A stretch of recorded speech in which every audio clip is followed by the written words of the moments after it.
Hello and welcome back to Nerddom. My name is Matt and I am actually super excited to talk to you today about House of the Dragon season finale, season 2. Now I have been kind of waiting to think of something to say because I'm kind of mixed about the season finale. This entire season, I've been gushing at the quality of storytelling that we've been getting from HBO and the Game of Thrones team, and I still stand by that here in this episode as well. There is a little bit of a discussion that we can have, though, about storytelling and about how to end on a high note or to keep someone wanting more of the next season, or to have a season payoff per se. If people are thinking that you're building to something, they kind of want to see that payoff, at least a little bit. The discussion has mostly been around how it ends, and not even the conversation between Alicent and Rhaenyra, which we will definitely get into, but more so that we felt like this entire season was building to something. We had even Rook's Rest, which was, a boiling over point per se, but then it kind of cooled off again. Well, I think this conversation is definitely valid. I think this is their depiction on how a war starts. So for example, it wasn't as if in World War II just started, or World War I just started. It starts with little tidbits that then build into an entire war. Little conflicts, little spats. We saw the Battle of the Burning Mill, so that was a big battle in the Riverlands already with two families. We then saw the Battle of Rook's Rest. We then see, in this episode, we see Aemond literally burning Sharp Point. So Sharp Point is actually a very strategic point on the map, since it is a port. It's also one of the lords on Rhaenyra's council's house. So this is their home, and so that's why it's very important, very strategic, that Aemond ended up burning this out of spite. It's kind of, I wish it was pushed. They keep saying that he burned Sharp Point, but it isn't really shown the ramifications of what this means. It doesn't show, is the Lord that was in Rhaenyra's council, is he back at home at Sharp Point being burned alive? A lot of these questions that we don't really know the answer to, I don't believe. So there's a couple things that we've seen. It's that this should have boiled into at least some type of spat, kind of like we did with season 1, or we wasted too much time with the pirates of the Triarchy, which again, I actually did enjoy our time with the Triarchy. I liked how they were depicted. I liked how they actually have blue and green hair as they do in the books. I think this was a really good sense of showing what the rest of the world is really like in this Triarchy that we've heard so much about. We've seen the guy with the stone skin from last year, the crab feeder, working with the Triarchy. We haven't really gotten to know the Triarchy. Now, was this the right time to do so? We're in the last episode. I think this spot could have been placed in the episode before with a little bit more time. And then this spot inside of the final episode could have been filled with something else. Now, there could be budget constraints that we don't know about. It's possible that HBO or whoever produced this didn't have the funds for a final battle or didn't have the money for that kind of thing. So they really wanted to bank on this season, gain up all that capital, and then get the confidence of the companies or the investors or whoever for a season 3 that is going to be all out insanity. Now, they did shorten the season to be 8 episodes instead of 10 episodes, which again, we could have had an episode 9 and an episode 10 in this season. Would that have left enough content in the story of Dance of Dragons for 2 more seasons though, because they had planned out and plotted 4 seasons? That I'm not quite sure about. Let me know down in the comments below if you think we have enough plot or conflict or story left in Dance of Dragons to fill out 2 more seasons. I do get worried of the season length. I get worried that it's going to be like 6 episodes instead of 8, instead of 10. That's what I really get worried about, because I feel like TV is just getting shorter and shorter. Now it's like the British series, kind of. But at least with the British series, like I think Luther was an hour and a half per episode, but it was like 6 episodes. I haven't really watched too many British television shows to really tell you, but that's the only one I know really. Or that and Sherlock. I guess I watched Sherlock back in the day. But with all that to be said, I still do believe that this is the best thing that I've seen on TV. It's the best storytelling we've seen on TV, the best full-fledged characters we've seen. It's the best world. The way that they're doing these shots that really do compose you in the world of Westeros, and you do have to do a little bit of work. You do. If you wanted to know more about where these pieces are, you can pull up a map on your phone, you can pull up a map on whatever, and see. I do wish they illustrated how close all of these actions are to each other. And, you know, you don't have to show a map like Indiana Jones, but I do wish there was some other way of illustrating where these pieces are on the board. And you do see a little bit of that at the end, when you see these armies coming in, preparing for a fight in the Riverlands.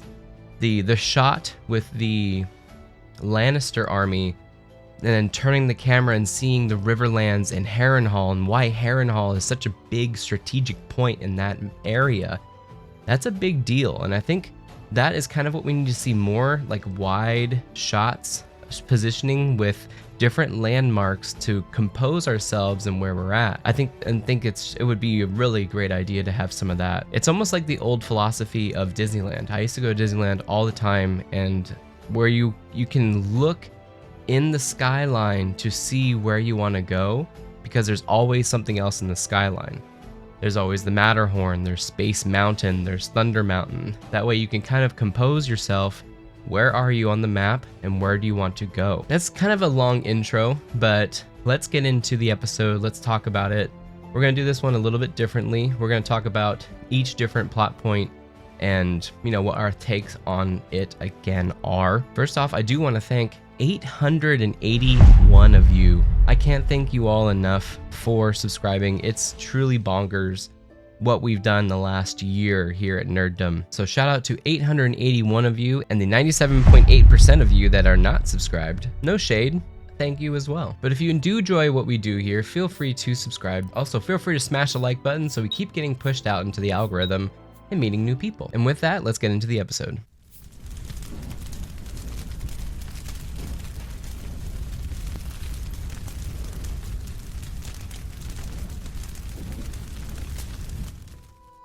So we end up being on the far side of the Narrow Sea, and Lord Tywin Lannister has been sent by Prince Regent Aemon Targaryen to break up the blockade of the Sea Snake, of the Valerion. And of course, there is no love relationship with the Valerians and the Triarchy. The Triarchy has been at war with the Sea Snake for almost generations, it seems like, at this point. So as I said before, this is kind of a two-way thing. It is getting the Triarchy into the fold, into the war. On the other hand, it's kind of a moment of levity in the story. The story has been so heavy this whole time, and I am not against a moment of levity. I just don't know if this was the right place for it in the plotting of the whole season. This may have been a better fit for the episode before, because it does take a while to cross the Narrow Sea. And the other thing that we do need to mention about Season 1 versus Season 2 is Season 2 dramatically slows the pace of the passage of time. So I think the passage of time here has been maybe a couple weeks, maybe a month since King Viserys' death. So all this has happened quite quickly. I did have fun with this moment. I did have fun with these characters. I think it is a little bit of quirkiness. So again, this was a cool scene. Is it meant to be here? I don't think it should be in the season finale. I think it should be in an episode or two before. But I do enjoy all the characters here. I enjoy all the fun. After that introduction, we do see Aemon's burning of Sharp Point.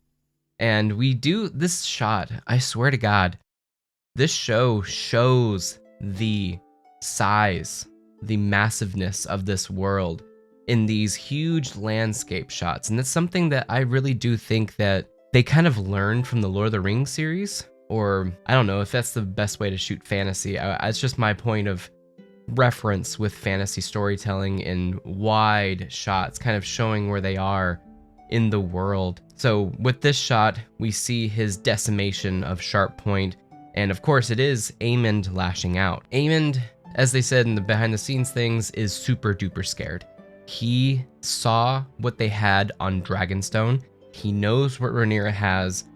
He knows he cannot beat that. He cannot be everywhere at once. So that's the thing with Rhaenyra. She could put out 2 dragons out into the world at 3 different locations or at this moment. She can strategically cover the board with more firepower than he is able to protect. Now, if his job is still to protect King's Landing, then that means that he should still kind of be hanging around there if that was the goal. But the real goal that they all have is probably taking out Vhagar. Vhagar is their only threat in the realm right now. Of course, we see later Aemond's little brother on, I forgot the name of the dragon. The blue dragon is a beautiful dragon just flying in there. Very young dragon, but fast. It is going to be fast. And by fast, I mean nimble. It's almost like a jet fighter flying over the army at one point. We'll get to it. But this is definitely showing Aemond lashing out. He is more vulnerable than ever. And I do believe, from looking at the map, he was flying over the ocean from King's Landing, following Silverwing, all the way back to Dragonstone. And then he kind of made a U-turn. So Sharp Point is kind of on the way back to King's Landing. So he probably saw Sharp Point. He knows the Lord of that house is sitting on Rhaenyra's council. So lay waste to it all. And we do see the corpses. We do see the burned corpses. I just wish it was more of a dramatic punch that he just annihilated thousands of people in a blink of an eye. That is a nuke going off in this medieval world. We then see Lord Larys Strong convincing Aegon, the king of the Greens, basically that Aemond is losing his mind. He is, you know what he is. He already threatened you 2 episodes ago. You got to get out of the city. And Aegon listens to him. He listens to him, and I think probably to his betterment, because it's possible that if he stayed there, Aemond would have killed him. But Larys is a, we'll talk a little bit later about what Larys is up to, but he's definitely a power player. He's not as powerful as some in the future world of Game of Thrones, but he's definitely a precursor to some. He's not a Varys. We then see Rhaena. Rhaena is chasing after Sheepstealer. So Rhaena heard or saw, I would say saw, that there was a wild dragon in the Vale, up there, way up there. Almost to the north, kind of. As we saw in this season, she is really wanting to get into the fight. She's wanting to be something useful, as she sees. Even though, like I said, she is very useful because she is protecting the princes who would be kings, technically. I mean, maybe nobody thinks that Jace, spoilers, no one thinks that Jace is going to pass, but I mean, little Aegon could be Aegon the Third, just saying. So we see her kind of in her desperation, going for a dragon, going for Sheepstealer. This whole episode is kind of peppered with instances of her sprinting after Sheepstealer, trying to get him now, or her. I'm very curious how or if she is able to ride Sheepstealer, and whose side is she going to be on? Is she going to betray the Blacks? Is she going to join the Blacks? Or is she going to join the Greens? I mean, in betraying the Blacks. You know, you put me aside, this kind of thing. You thought I wasn't good for anything. Look what I did. I went and tamed a dragon just like Aemon did. Our side is ones that are made. I don't know. I'm just making it up. Did I enjoy this? I think it was probably, I think her reaction when she sees Sheepstealer is a little bit like, you're pretending. It seems like it doesn't seem as natural. I have no problem with this. I think it's kind of thrilling to see her getting onto a dragon, or possibly getting onto a dragon. It's also possible that she fails. This is the same Game of Thrones universe where actions are supposed to have consequences. actions are going to have reactions. So her chasing after the dragon may actually get her killed, which I think she does not live. I don't think many live, but we'll see. Another great scene, Ulf, who is a new dragon rider, I wish that they would take him down a peg or two. It's really crazy to have someone, I know he grew up in Flea Bottom of King's Landing, he grew up in the pubs and that kind of thing, but it is quite insane to have him being this bolsterous.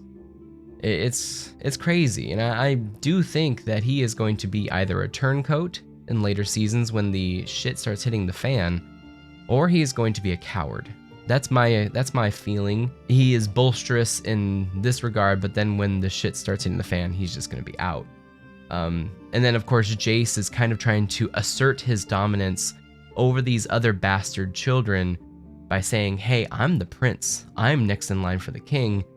And it's kind of crazy that Ulf calls him out, being like, hey, we're a bunch of bastards, aren't we? Isn't it crazy that we're here? It is. I think it is too forgiving. I think in this world, something probably would have happened, and it's not like he has Silverwing right next to him. They could probably lock him up, they could probably kill him, but then they'd have a loose dragon. So I don't know which one they think is worse. And of course, Hugh is a little bit more understanding of the politics of the court, that kind of thing.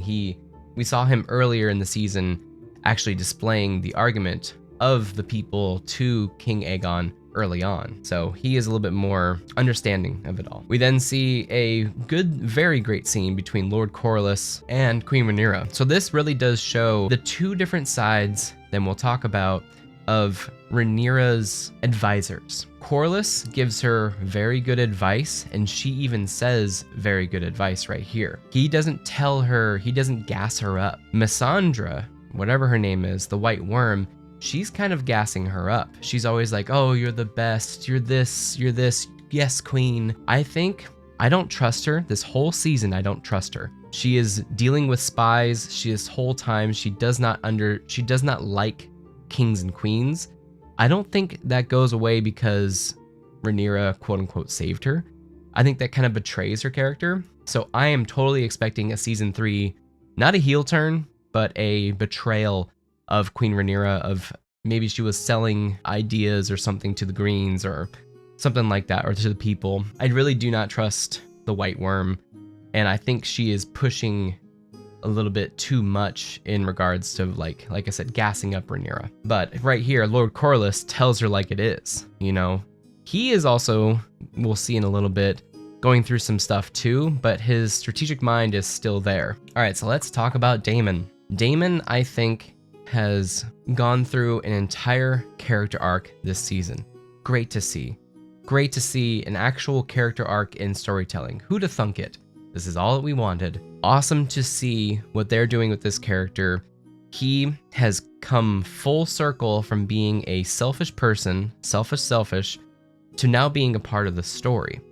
Now, this whole part of Harrenhal, I've heard the rumblings of it taking too long, of it blah blah blah. Well, again, valid, but you do see the payoff here. He is now accepting of the messages versus off-putting of the messages. He listens. He is now a listener rather than a talker. So this could be a couple of things. This could show him becoming more wise. It could show him actually maturing. I think his age got to be, what, the 50s, 40s? Somewhere around there? Got to be 50s or 60s, right? He is still a capable fighter. He is still a capable person. And then you see him not being tested by the Lord who Rhaenyra sent, really tested by everything. And like, again, he is a listener now. So when I wouldn't have caught this if I didn't have closed captioning on, but the wind of Harrenhal, when he's speaking to one of the council member of the Lord, I forgot his name, who Rhaenyra sent to him, the wind whispers traitor, and he hears it and he understands it. And then the other guy's like, what the hell was that?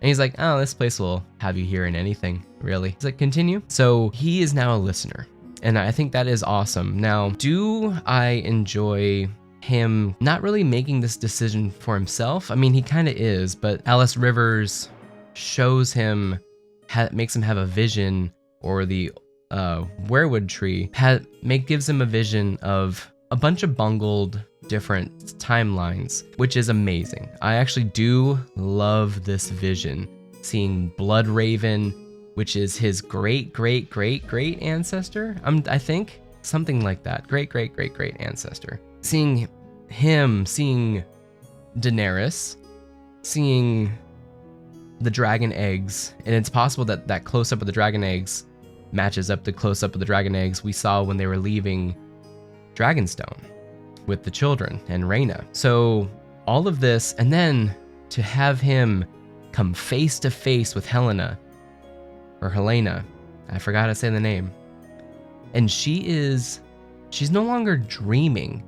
She is living inside of his vision, and I think it is very much so interpreted as when Aemond shows up to talk to her, that cut comes straight out of the vision, straight to then.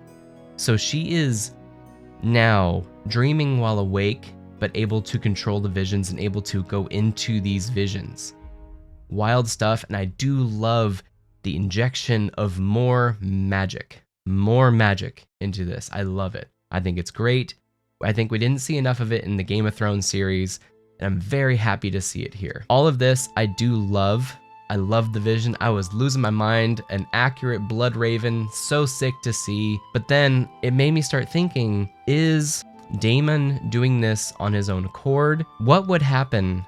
And this could be a pretty cool theory, or what if Daemon chose differently? Because the vision kind of reinforces that he needs to be just a part of the story versus a key player. Like she says that's not him. But would he have made the same decision without these visions? Like, would the entire story without Alice Rivers be different? I don't know. That's kind of a cool little thing, but I think it takes away not the urgency, but the character making the choice. But I guess this whole vision quest that he's gone through at Harrenhal has kind of informed him on the reality of the crown, the reality of the world that he lives in, and the people that he's interacting with. Again, I love it. I love his whole character arc this season. I think this whole scene with him, and then later on with Rhaenyra, it is great. I think we're supposed to be like, oh no, is he going to not follow her? But then it's like a triumph when he does. And that was a really good feel-good moment. But again, is Rhaenyra the hero? I was kind of waiting for the season to kind of flip again. So in the first season, you kind of felt bad for Alicent, and then it flips because Alicent's children are terrible. This whole season, Alicent's children are terrible, except for Helena, of course. She's an angel. But then you see Rhaenyra doing some terrible things, but then it's kind of like pushed off. Like, she burns a bunch of people just to get what she wants, which is a weapon, and it's kind of brushed off. There's kind of like no repercussions for it. I don't know. It seems like the writers may be a little bit too Team Black right now, and I wish it was a little bit more sympathetic on both sides. But having Alicent later, such with the last episode, them trying to be a little bit more empathetic, sympathetic towards Alicent, you do kind of get a little bit of a flip, because you kind of do feel bad for Alicent at the end, and Rhaenyra does not want to hear any of it, and she is kind of cold. Yeah, love what they did with Daemon. It's crazy to see. I love, when we get to it, I love the shot of Harrenhal. I love it. It's amazing. This, so good. Another great scene we get with Alicent, with Helena, and with Aemond. Aemond is trying to recruit Helena. He is scared. He is outgunned, outmatched. Every single point on the map is not his, and he's kind of freaking out.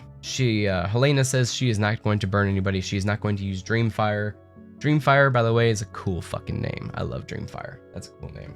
The dragon names are so sick. But this is really showing Alicent that her child is lost. Aemond is lost. There's no going back. So she asks the Maester if she can get out. Now, oof, this scene, this beautiful scene with Kristen and Alicent's brother, forgot his name. This scene really does show again who Criston Cole is at this moment. He is a broken man. He is broken as hell. But why is he broken is because he is now useless, I think. He used to have a purpose. He used to fight wars. The wars of the dragons now. He used to believe in justice. There is no such thing as justice in this kingdom. He used to have something called honor. He soiled his honor. Honor is something that's already out the window. So he is not suicidal per se, but he is kind of just lost. And he doesn't really understand where he belongs in this world. You know, there's kind of a part of me that wishes he would just run away from it all, maybe with Alicent. That's kind of what they both want. Live out their days in the Kingswood or something like that. But I don't think that's going to be the way it plays out. And he is kind of reminiscing on all the past misdeeds that he has done. And again, he has done a lot of bad. He has executed, murdered, killed a bunch of things, a bunch of people in this season. And he's got a lot to atone for. So the quote here really, really did kick my butt. Or perhaps all men are corrupt, and true honor is a mist that melts in the morning. Great written scene. Great written scene. Shoot, this is where we are supposed to shout out to the writers. So when we get to it, there's like one part that I don't like. It's the end conversation between Rhaenyra and Alicent. I don't think they should meet again. I understand why they're doing it. The whole season was kind of built around them, but I don't think that that conversation should happen again, and we'll get to it. But big props to Sarah Hess and Geeta Patel for this episode, directed beautifully by Geeta, and the words on the page that these characters are saying from Sarah, really, really great job. Amazing work. Amazing work. I'm not sure if the call came from on high to have the last conversation. I don't think that should have happened. I don't think it fits with the world. But man, they wrote the shit out of a lot of these scenes and characters. I love it. We then get more of the captains. He gets a captain. This is a really, really nice relationship that Jace and Bela have. It's really nice to see a fixed marriage. A marriage that was not out of love per se, but, you know, fixed up, you're gonna marry this person. And there to be, like, actual bond between Bela and Jace. It's just really nice to see. Bela does have feelings for him, and I think Jace does trust her. And this is just a nice characterization of, let's say, husband and wife in this regard. Now, of course, the wife is there to comfort the husband kind of thing. But it's about mutual. I wish there would be a little bit more comforting to Bela from Jace as well, to kind of even out that feeling of them being bonded in a different way. But I do dig their relationship here, and I wish we could see more of it, honestly. Oh my god. Ulf just needs to get whipped. Now, he has a dragon, who knows? But yeah, he is an oof. He is an oaf. He is an ulf in these scenes, and it was getting kind of annoying to me, to be honest. He was kind of too braggadocious, and I think that's exactly what they wanted with this scene, is to have him really get close to the line of getting on their nerves. But yeah, great scene. Everyone does a great job, and he is lucky Rhaenyra doesn't destroy his ass. And Jace follows what Bela said. Jace was always worried about his positioning in the court as the heir, but what he does here is he kind of backs his mom up in this very moment and really does play his part as prince, as next in line, as the lieutenant to his mom, to the queen. And I think very good job here, and him listening again to Bela. And then of course she gets a raven from Harrenhal because Simon Strong, that little guy, I love Simon Strong, he's amazing. He sent a word saying, hey, there's a trouble afoot in Harrenhal. Yeah, this is where we see the vision. Beautiful, beautiful job. And it's so funny how Alice is like, you know, when you came here, you didn't really listen to me. And he's like, yeah, well, I've seen a bunch of stuff now. And so he puts his hand on there. They also see White Walkers.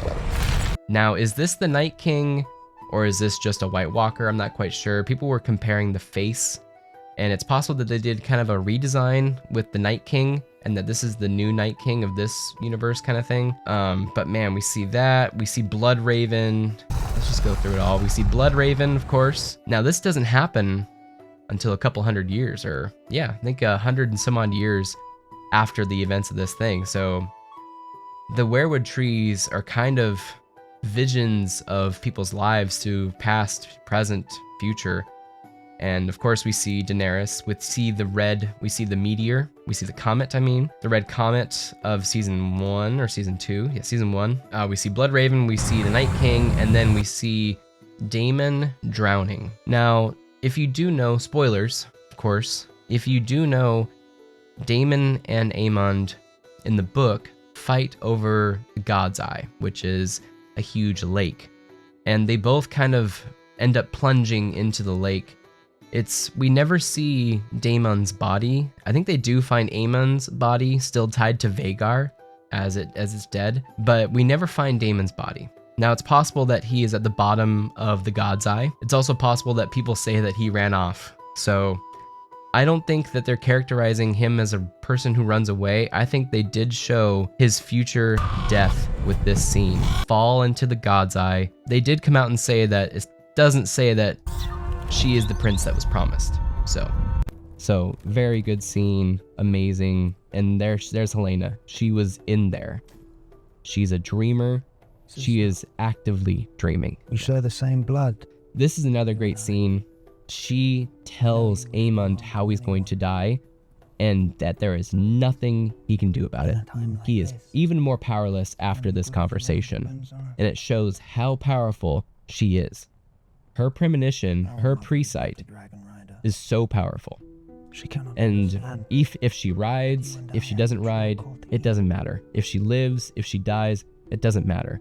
This dude is going to die at the God's Eye. And so that's what she tells him. She lays it out. She belittles him even more. And she tells him, I saw what you did. You burned Aegon. That is a lie. I saw it. Right here. She is so powerful. So good. You burned him. You burned him and you let him fall. Boom. He doesn't understand. It's treason. Aegon will be king again. He's yet to see victory. He sits on a wooden throne. He sits on a wooden throne. And you, right here, you'll be dead. You'll be dead. You were swallowed up in the God's You were eye. swallowed up in the God's And you were eye. never seen again. And you were never seen again. So it's possible that she sees him drowning. Like I said, in the book, I think they found his corpse still tied to Vhagar, but I could be wrong about that. But amazing scene. I love Simon Strong. You love Simon Strong. He is probably my favorite character of this season. What an amazing character. In this scene, it felt like it was meant to be drawn out for drama. It was meant to be pulled and you weren't supposed to know kind of what Daemon was thinking, but it was a hurrah moment, and it was a crowd pleaser moment. And this scene was played beautifully by Matt Smith and Emma D'Arcy. Beautifully. And of course it was written, again, by Sarah Hess. Extremely well. And then, of course, we see Daemon says, winter is coming, in High Valyrian. So he basically tells her, hey, there is bigger stuff at play here. You were right. I was wrong. And it's time. So, great. Another beautiful scene between Corlys and Alan. Alan, I don't think Lord Corlys has ever been talked to this way. And it took Alan, very brave stuff to do this. But it really does hit Corlys because he's got nothing left. And it's kind of sad that it took all this loss for him to learn this lesson that Alan is telling him about him and his brother basically living in flea bottom of, Driftmark, and trying to scavenge for scraps when he saw him and his pureblood prince, pureblood son just walk right by him and not care. So beautiful scene again, beautiful written, Sarah Hess, directed greatly by Gita, and acted amazingly by these two actors. Of course, we see Reyna chasing after Sheep Stealer, and then we get to the final conversation. In this world, it definitely feels unnatural that this has happened now twice. Once with Rhaenyra sneaking in. I mean, I guess Daemon was able to sneak in everywhere, but once with Rhaenyra sneaking into there, now to have Alicent kind of show up here. I mean, I bet the knights at the front gate really didn't want to kill the queen of the other side, but it does seem a little bit too much of a coincidence that this would happen again and it would be allowed to happen again. I think this conversation definitely is trying to show that it's definitely penance for Alicent and what she's done. Definitely got Rhaenyra in the power position and kind of scoffing at Alicent. And it is Alicent trying to reason with her, saying, I thought I was doing what I was supposed to do. I thought I was doing what was right. And her view on right and wrong has been, of course, skewed. She always wore the veil of purity versus Rhaenyra always meant to throw that veil off. And I don't know if this is supposed to be a larger meta conversation. I just know that it feels very forced. This conversation feels very forced to me. The actresses, though, Olivia Cook and Emma D'Arcy, freaking are acting their asses off. You even see Alicent going back into her finger-biting days. Great touches here. And Rhaenyra being very cold and stern with her, because she does feel probably off-put by, of course, everything that's happened, but then their last conversation in the Sept. So it is, I thought the conversation was well acted. Written, I felt like it was forced into the story, and I don't know what this was supposed to set up other than the payoff after this. The ending kind of shows that the plan that Alicent and Rhaenyra create right here is kind of null and void.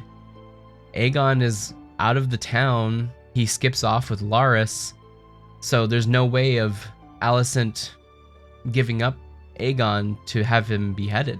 So it's almost like Helaena, Alicent may just open the gates, have the guards throw down their swords, and then leave it unoccupied. But the problem is Rhaenyra still knows that Aegon is out there, which, if we saw Game of Thrones, knowing that Daenerys is still out there is a threat to the crown, the current crown. So I felt like this was another conversation. I don't know, like I said, if it was supposed to be a meta conversation with these two women and their upbringing and what's happened to them. I felt like it was forced. I don't think it was a good choice to have them here, or to have them even meet at all again. So that's my take on this conversation. Amazing music though. I'm not sure who did the music for this portion, but amazing music here. I really do love the setting up these players. And of course we have the new Dragon Riders gearing up for their battle, their first battle again. I think Ulf is Bravios and he's going to definitely turn coat. Costumes again are pretty freaking kick-ass. We see Rhaena and she's able to actually meet Sheep Stealer. We see the armies of Hightower moving in, the armies of Old Town, and then we see Dagon with his dragon, which just is old enough to fly, and he is around 16, maybe 17. So beautiful blue dragon, great design here, really differentiates itself from the other dragons, and I love to see that. Every single dragon really does have differentials. We have the Greybeards of the Starks making the crossing of the Twins. They are on their way to the Riverlands. They are very close. We see the Lannisters they're already in the Riverlands. So beautiful pan shot right here. You really do get a sense of where they are when the camera tilts, and then you see the rivers, and then you see Harrenhal off in the distance. So you really do know how close they are to one another, and there is a couple of big battles that are going to be happening next season. Of course, Daemon in his freaking badass black and red armor. Really great detail here. Hopefully they already have all this made for season 3 because it is gonna pop off, showing his army, or Rhaenyra's army, really. And then we have Tyland Lannister with the triad, and they're about to push onto the Sea Snake's blockade. Intercut here with the Sea Snake finally making his way onto a boat with Alan. Great armor again. I love the detail of the Hand of the King on the armor. I think that's amazing what they're doing with that this season, really showing wartime hands of the kings and queens. And we see Rhaena with Sheepstealer. Sheepstealer is a really cool design. Look how threatening those wings are. Very cool design. And then we see Otto Hightower. So where is Otto Hightower? If you ask me, this really does look, it's wooden. So it doesn't remind me of the Red Keeps, but it is also very dark. So I was almost thinking maybe he's on a ship, but it's also possible that he's being held captive by Lord Larys. And then of course we see Aegon and Larys making their way out of King's Landing. He's hoping that he can just return after all of the hullabaloo with Aemond is over. And just the cinematography here, dude. I am a sucker for skyscapes. I'm a sucker for landscapes. And we see the two women of either side kind of right here juxtaposed, with Rhaenyra with this lattice and then Alicent with nothing, being, of course, one kind of stuck in her, what she has to do, and one being free. But man, that shot of the sky, it is a beautiful sky. So Geeta, amazing work here with the directing, awesome work. And overall, let's talk about the show overall. The show overall, I thought, was the best thing on TV that I've seen in a long time, probably since the first season of House of the Dragon. The quality of the cinematography, the quality of the characters, the quality of the acting, the quality of the CG, everything on the screen is quality. If you want to complain about the plotting and the story, totally valid, and I get it what you were saying. They really should not have ended the first season with Rhaenyra's determined, angry face. That really does move the audience to think that you are going to have all-out war, and that was me too. I thought I was going to have all-out war in the next season, but like I said, maybe we should have tempered our expectations with the pace that war happens, especially a large-scale war. Again, look at World War II. That took years to finally really pop off. With the annexation of, Yugoslavia and all that stuff, that was first, and it was peaceful. So there was troops and nations on the move. There was things that were happening. There was stuff with Italy that even happened, I think, in the 20s. So if you really look back, and the Japanese, of course, made their moves into Manchuria very early into the 20s and 30s, I do believe. I think 33 was Nanking, somewhere around there. So it is a long time before we see like really big action pop off, and I do applaud them for their patience. And if you stick around with it, what you're getting is amazing character work, amazing acting, and really, really good writing, really, really good dialogue.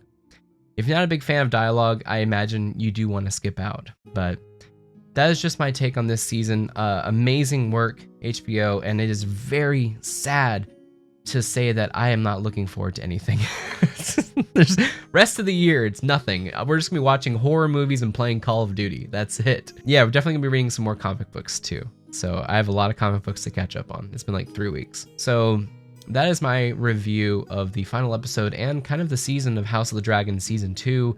Let me know your thoughts down below in the comments. And of course, again, thank you so much for everyone subscribed. If you're not subscribed, feel free to do so, as well as smash the like button. Really does help us push out the channel again. And until next time, thank you so much for watching, and we'll see you again.